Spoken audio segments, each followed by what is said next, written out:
قربانی کے تعلق سے ملکیت کے جو احکام ہیں بڑے اہم ہیں۔ قربانی کے لیے ضروری ہے کہ جس کی طرف سے جانور ذبح ہونا ہو اس جانور میں اس کی ملکیت ثابت ہو چکی ہو، یہ بہت ضروری ہے۔ ایسا بھی میں نے دیکھا ہے کہ جی قربانی کا جانور ذبح ہو گیا، جی آخری دن تھے، دوسرا تیسرا دن تھا، 3 افراد تو آ چکے تھے جن کے حصے تھے، 4 نہیں آئے، چلو جانور ذبح کر دیتے ہیں۔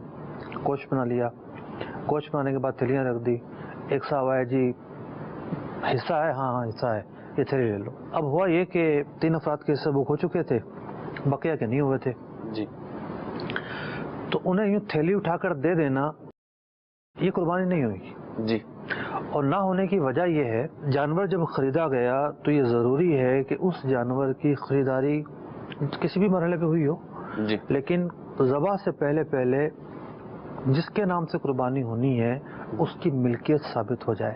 صحیح۔ مثال کے طور پہ اگر 7 افراد ایک جانور میں شامل ہیں، بڑے جانور میں، جی تو وہ 7 افراد، ان 7 افراد کو جانور بیچ دیا جائے، ٹھیک، بیچنے کی صورت پائی جائے تاکہ ان کی ملکیت پائی جا سکے۔ صحیح۔ جو میں نے مثال عرض کی ہے کہ اس میں ایسا نہیں پایا گیا، لہذا اس جانور میں قربانی ہوئی نہیں۔